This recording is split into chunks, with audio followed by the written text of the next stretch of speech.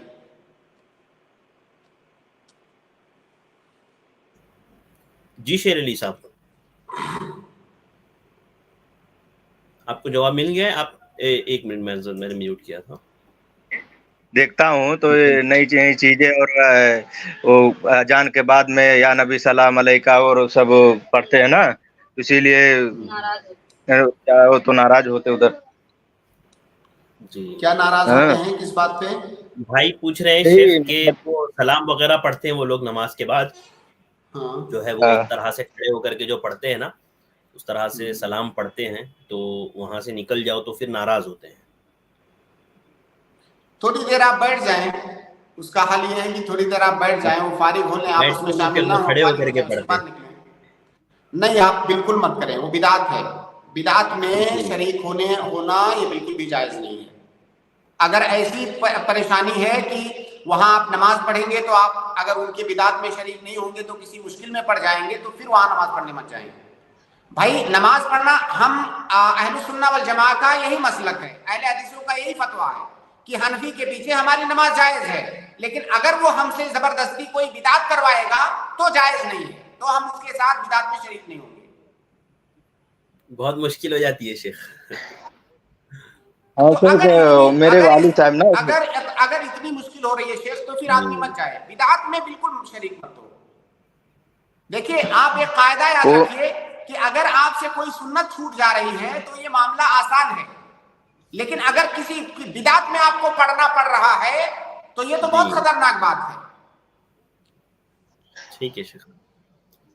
گاؤں میں سر, گاؤں میں سے دو یا 3 آدمی ہم لوگ ہیں جیسے اہل حدیث, باقی پورا کا پورا گاؤں وہی ہے. اور میرے گھر کے بازو میں جسٹ میرا گھر ایک دم بازو میں ہی ہے, تو مسجد ہے, تو اب وہاں پہ جاتا ہوں پڑھنے, اور 5 بجے اذان ہوتا ہے, کبھی 5:30 بجے ہوتا ہے, ٹائم چالو ہو جاتا ہے پہلے عصر کا, تو اس حساب سے کبھی کبھی اکیلا پڑھنا پڑتا ہے شیخ. تو وہی پوچھنا تھا کہ مطلب ادھر ہی صحیح ہے کہ وہاں پہ جانا پڑے گا؟ دیکھیے تھوڑا سا اگر آپ اور بھی گہرائی میں جائیں گے تو دیکھیے, جماعت کے ساتھ نماز پڑھنا یہ واجب ہے, جماعت کے ساتھ نماز پڑھنا واجب ہے. تو ایک طرف ہو گیا واجب, اور اس مسجد میں اگر آپ جاتے ہیں تو آپ کو کچھ بدعتیں کرنی پڑ رہی ہیں, اگر آپ نہیں کرتے ہیں تو پریشانی ہوگی آپ کو. تو ایک طرف ہے واجب, ایک طرف ہے بدعت. اور یہ قاعدہ آپ یاد رکھیں کہ اگر واجب اور حرام اکٹھا ہو جائیں, بدعت حرام ہے, واجب اور حرام اکٹھا ہو جائیں اور دونوں میں سے کسی ایک کو چننا ہے, تو ہم حرام کو ترک کرنا یہ چنیں گے, حرام کرتے ہوئے واجب پر عمل نہیں کریں گے. تو اگر ہمیں بدعت کرنا پڑ رہا ہے تو ہم جماعت چھوڑ دیں گے, اکیلے میں پڑھیں گے, کیونکہ گویا کہ ایسی صورت میں آپ کے پاس مجبوری ہے. جس طرح دیگر مجبوریوں کی صورت میں دیگر آدار کی شکل میں جماعت کو چھوڑنا جائز ہے, اسی طرح سے یہ بھی ایک عذر ہے کہ اس جماعت میں پڑھنے کی وجہ سے مجھے بدعت کرنا پڑ رہا ہے، اس لیے وہ جماعت چھوڑنا میرے لیے جائز ہے، میں بدعت نہیں کروں گا۔ جی شیر علی بھائی۔ جی شیخ، ہاں شیخ، ایک اور میرے والد صاحب برا مانتے ہیں، میں ان کو سمجھاتا ہوں ابا یہ سب چھوڑ دو، تو ان کو کیسے مطلب سمجھائیں ابا کو؟ مطلب میں ان کو بولتا ہوں یہ غلط ہے سب، تو مجھے بولتے ہیں تم غلط ہو گئے ایسا ویسا، تو میں سمجھاتا ہوں پھر بھی کہ ابا یہ سب غلط نہیں ہے، یہ سب غلط ہے، صحیح نہیں ہے، اور صحیح ہو مطلب یہ سب چھوڑ دو، تو الٹا مجھے بولتے ہیں، تو مطلب سمجھانے کا طریقہ کیا ہونا چاہیے شیخ؟ آپ دیکھیے کسی عالم دین سے انہیں ملائیے اور وہ کتاب و سنت کی روشنی میں انہیں سمجھانے کی کوشش کرے۔ کوئی ایسی چند لائنیں نہیں ہیں جو میں آپ کو بتا دوں گا تو وہ سمجھ جائیں گے، اتنا آسان نہیں ہوتا۔ دیکھیے کوئی آدمی اگر برا ہے، گنہگار ہے، گناہ کر رہا ہے، تو اس کو سمجھانا آسان ہوتا ہے، کیونکہ جب وہ گناہ کرتا ہے تو وہ جانتا ہے کہ میں گناہ کر رہا ہوں، تو اس کو راہ راست پر لانا آسان ہوتا ہے۔ لیکن اگر کوئی بدعت کر رہا ہے تو بدعت کو تو نیکی سمجھ کے کرتا ہے وہ، تو اگر کوئی آدمی کسی گناہ کو نیکی سمجھ کر کے کر رہا ہے تو اس کو سمجھانا آسان نہیں ہوتا ہے۔ اسی لیے بدعتیوں کے بارے میں بہت سارے علماء نے کہا ہے کہ بدعتیوں کی ایک سزا یہ ہوتی ہے کہ انہیں آسانی سے توبہ کی توفیق نہیں ملتی ہے، کیونکہ اللہ کے دین میں اضافہ کر رہے ہوتے ہیں اور ایسے لوگ سمجھتے ہیں کہ ہم ہی حق پر ہیں۔ تو بدعت یہ گناہوں سے بھی زیادہ خطرناک، جو دوسرے گناہ ہیں ان سے کہیں زیادہ خطرناک ہے بدعت۔ دوسرے گناہ کو انسان گناہ سمجھتے ہوئے کرتا ہے اور بدعت کو ثواب سمجھتے ہوئے کرتا ہے، تو آسان تو نہیں ہے۔ لیکن آپ کسی عالم دین سے ان کو ملائیں یا آپ کسی دن یہاں اسٹریم میں ان کو لے کر کے آئیں، اگر ان کے پاس کچھ شبہات ہوں، کچھ اشکالات ہوں تو ان کی بات ہم سنیں اور انشاءاللہ کوشش کریں انہیں سمجھانے کی۔ دیکھو میں بھی شیخ جی بولیے۔ شیخ، ہاں شیخ، جیسے میں بھی تھا تو جب میں سمجھانے لگا کہ ابا اس یہ فاتحہ وہ کرتے نا بیفے کے دن اور یہ سب کرتے، تو میں منع کرتا ابا یہ سب چھوڑ دے، تو بولتے یہ سب ہے ایسا ہے ویسا ہے، مطلب بول کے مجھے روکتے کہ میرے بیچ میں مطلب مت بول۔ تو اس حساب سے مطلب میں خاموش ہو گیا، میں کچھ نہیں بولتا ہوں، اسی لیے کہ جو تم کر رہے ہو کرو، میں یہ ایسا سمجھاتا ہوں۔ تو یہ مطلب میں کچھ نہیں بولتا ہوں سے، کسی زبردستی نہیں کرتا ہوں یا کوئی پریشر نہیں ڈالتا ہوں ابا کو۔ اب دیکھیے آپ اپنی طرف سے کوشش کرتے رہیے اور جس طریقے سے آپ کو ہدایت ملی ہے یا جس پوائنٹ پر جو چیزیں آپ کی سمجھ میں آئی ہیں تو اللہ تعالیٰ نے آپ کو ہدایت دی، آپ کوشش کیجئے کہ اسی طریقے سے ان کو بھی سمجھائیں۔ وہی سمجھاتا ہوں بھائی لوگ کو، جو قریب میں لاتا ہوں تو بولتے ہیں کہ نہیں ان لوگ کو بھی بنا دے گا، ایسے بنا دو گے، تو سمجھانے کی کوشش کرتا ہوں تو سب راستے میں روڑا بن جاتے ہیں، اور وہ حساب سے ابا کو سمجھاتا ہوں۔ میں کچھ نہیں بولتا ہوں صرف اسی لیے کہ وہ علماء سے سنا ہوں کہ مطلب ان کا حسن سلوک کیا جائے، اور جہاں تک ہے ان کا وہ شرک بدعت والا وہ بات نہیں مانی جائے گی۔ شیر علی بھائی، آپ اپنے طور پر کام کرتے رہیے، اللہ تعالیٰ ان کو نیک ہدایت دے، اللہ تعالیٰ صحیح راستے کی ہدایت دے ان کو، آمین۔ جزاک اللہ خیر بھائی، بارک اللہ فیکم، بہت بہت شکریہ ہمارے ساتھ جوائن ہونے کے لیے۔ اس کے بعد میں اگلے گیسٹ یونس ابن رحمت کو ایڈ کر رہا ہوں، آپ اپنا سوال کریے یونس بھائی۔ السلام علیکم ورحمۃ اللہ وبرکاتہ شیخ۔ وعلیکم السلام ورحمۃ اللہ وبرکاتہ۔ شیخ میری آواز ٹھیک ہے شیخ یا پھر؟ جی جی ٹھیک ہے آواز، جی جی، تو یہ سوال بہت دن سے آگے ہوتا جا رہا ہے شیخ۔ تو سوال ایسا ہے شیخ کہ میرے خاندان میں ایک لڑکی ہیں جو ایک اکاؤنٹنگ کا کورس کر رہی ہیں، ان کا یہ کام جو ہے یا فی الحال پڑھائی کر رہی ہیں، وہ پڑھنے کے بعد ان کا ایسا ہے نا شیخ کہ وہ مردوں کے بیچ ان کو جا کر کام کرنا پڑتا ہے، اور محرم کے بغیر ان کو دور دور فاصلے طے کرنے پڑتے ہیں۔ تو ان کو میں نے سمجھا ہے کہ آپ پڑھائی تو حلال کر رہے ہیں لیکن کام جا کر آخر آپ کو ایسے جگہ کرنا پڑے گا جہاں آپ کو جائز نہیں ہے۔ تو میرے آپ سے درخواست ہے کہ آپ اس مسئلے کو پورے ڈیٹیل سے تھوڑا سمجھا دیجیے تاکہ میں ان کو دکھا سکوں اس ویڈیو کو۔ تو وہ کیا کر رہی ہیں وہ صحیح ہے کیا شیخ؟ جزاک اللہ۔ دیکھیے ایک قاعدہ ہے ہماری شریعت میں کہ الوسائل لہا احکام المقاصد۔ اس کا مطلب یہ ہے کہ اگر کوئی بری چیز ہے کوئی غلط کام ہے تو اس غلط کام تک لے جانے والا جو وسیلہ ہوتا ہے وہ وسیلہ بھی حرام ہوتا ہے. تو اگر کوئی عورت مردوں کے ساتھ اختلاط کرتی ہے, پردے کا اہتمام نہیں کرتی ہے, اجنبی مردوں سے انٹریکٹ اسے کرنا پڑتا ہے, تو یہ چیز حرام ہے. اب اس حرام چیز کو کرنے کے لیے جو بھی طریقے اختیار کیے جا رہے ہیں, پڑھائی کا طریقہ یا جو بھی طریقہ, ظاہر ہے وہ طریقہ بھی حرام ہوگا.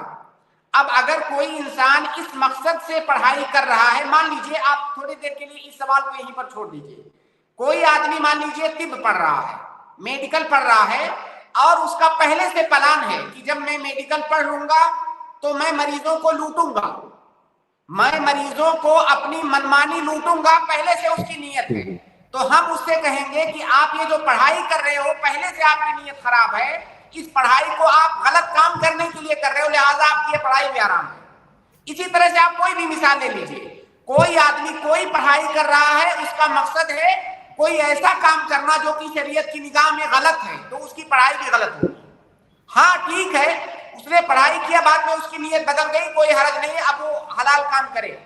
تو اگر کوئی عورت کوئی ایسی پڑھائی کر رہی ہے کہ پہلے سے اس کا مقصد ہے کہ یہ پڑھائی کر کے میں فلاں فلاں کام کروں گی, اور وہ کام ایسا ہے جو شریعت کی روح سے, شریعت کی نگاہ میں وہ کام جائز نہیں ہے, تو ہم اس کو کہیں گے کہ آپ کا یہ پڑھائی کرنا بھی جائز نہیں ہے.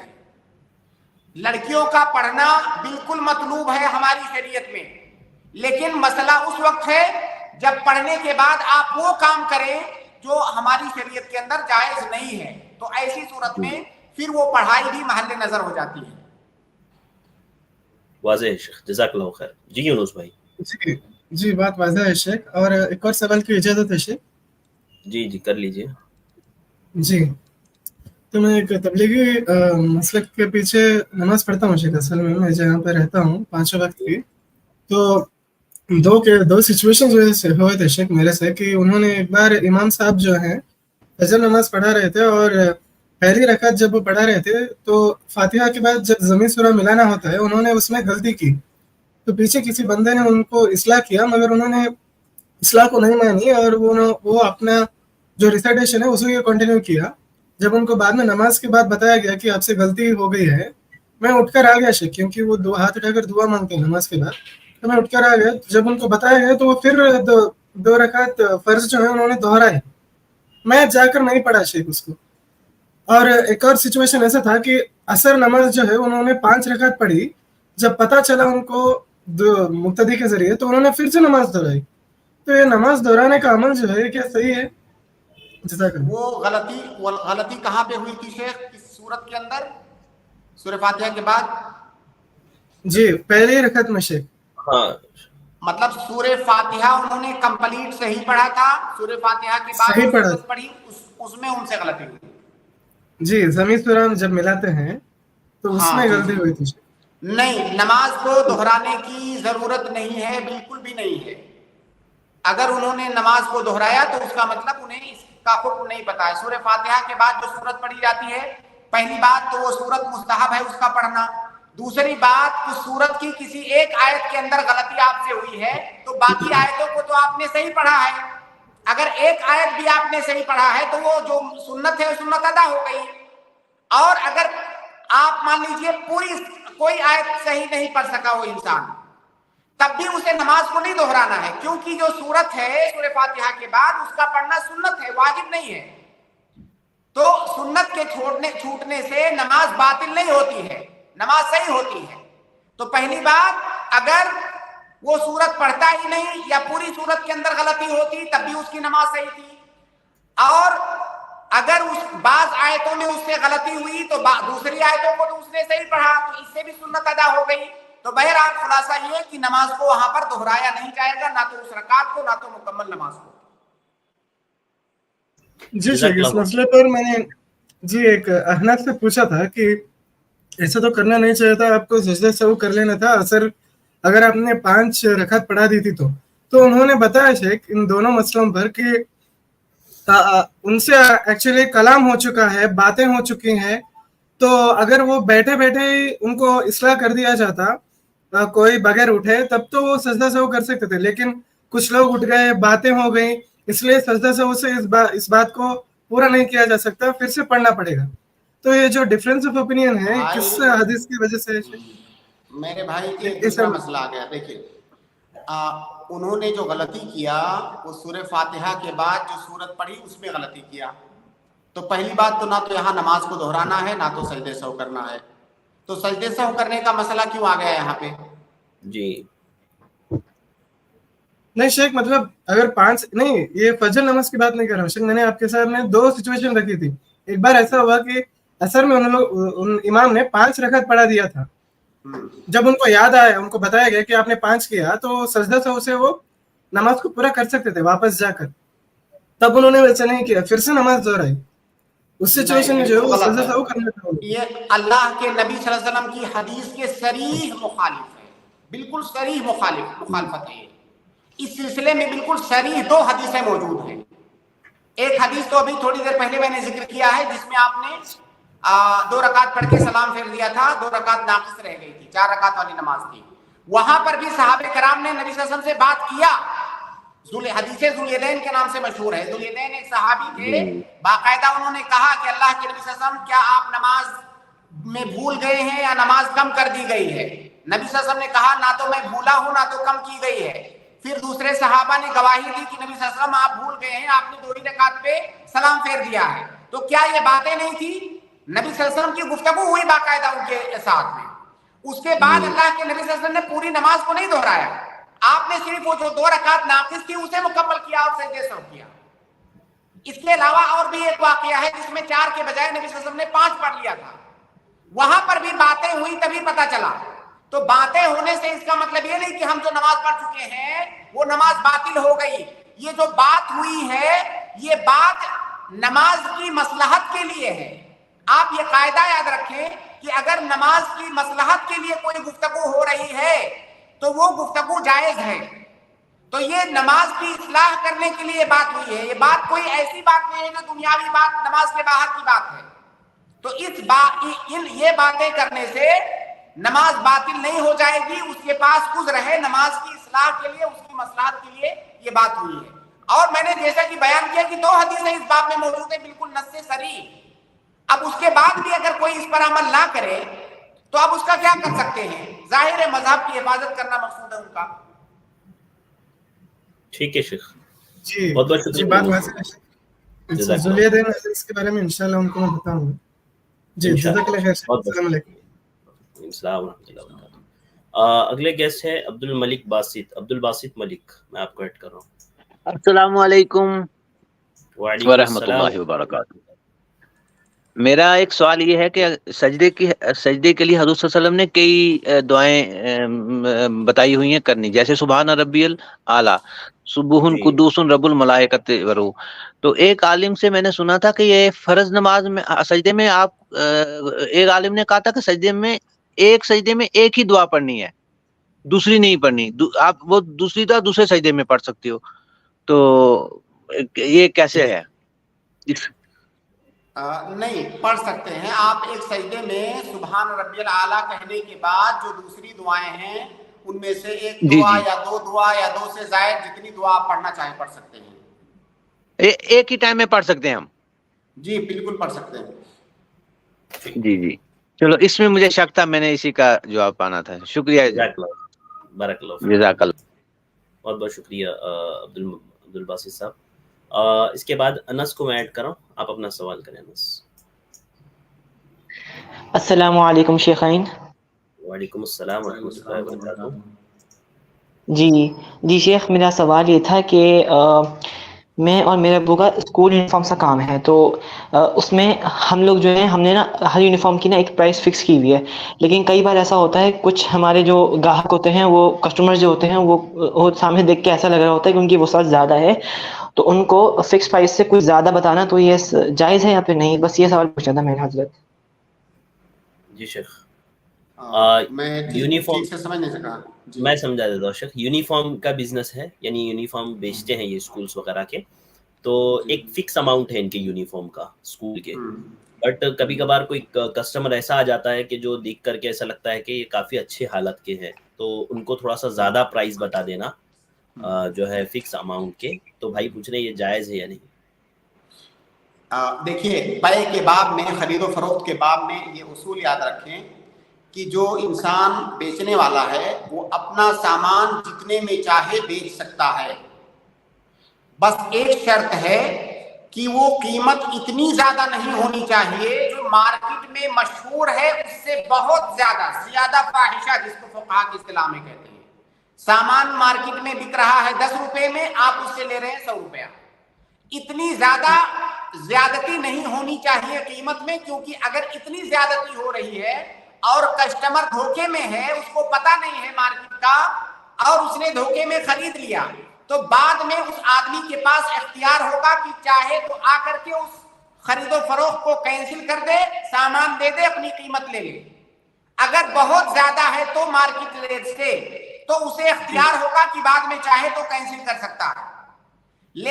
لیکن اگر وہ بہت زیادہ اس نے اضافہ نہیں کیا ہے جو قیمت ہے، تو ایسی صورت میں اس کے لیے جائز ہے. میں کسی کو 10 روپے میں دے رہا ہوں، کسی کو 12 میں دے رہا ہوں، کسی کو 15 میں دے رہا ہوں، اس میں کوئی اشکال نہیں ہے، یہ بے صحیح ہے. کیونکہ اصل یہی ہے کہ بیچنے والے کو اختیار ہے کہ وہ جتنے میں چاہے بیچے. اب اگر اس نے بہت زیادہ قیمت لگایا جو مارکیٹ میں ہے ہی نہیں کہیں پر، اور سامنے والے کو جس نے خریدا ہے اس کو پتہ نہیں ہے مارکیٹ کا، اسے دھوکا ہوا، اس کو خیار الغبن کہتے ہیں فقہا کی اصطلاح میں، خیار الغبن. تو قیمت میں اس نے دھوکا دیا. اگر خریدنے والے کو بھی پہلے سے پتا ہے کہ مارکیٹ میں ایسے ایسے ریٹ ہے، اس کے باوجود بھی وہ زیادہ دے کر کے خرید رہا ہے، تب بھی کوئی حرج نہیں ہے. لیکن اگر اسے پتا نہیں ہے، بہت زیادہ قیمت لی گئی ہے، تو یہاں پر بھی وہ بے تو صحیح ہے لیکن بعد میں اسے اختیار ہوگا. خلاصہ یہ کہ زیادہ قیمت میں بیچنے سے بے دونوں صورتوں میں صحیح ہے، چاہے تھوڑی زیادتی ہو یا بہت زیادہ ہو، دونوں صورتوں میں صحیح ہے. دونوں میں فرق یہ ہے کہ اگر بہت زیادہ قیمت لیا ہے اور سامنے والے کو دھوکا دیا گیا ہے تو وہاں پر اسے اختیار ہوتا ہے بے کو فسخ کرنے کا. ٹھیک ہے شیخ. جی شیخ جزاک اللہ. ایک اور سوال کر سکتا ہوں شیخ؟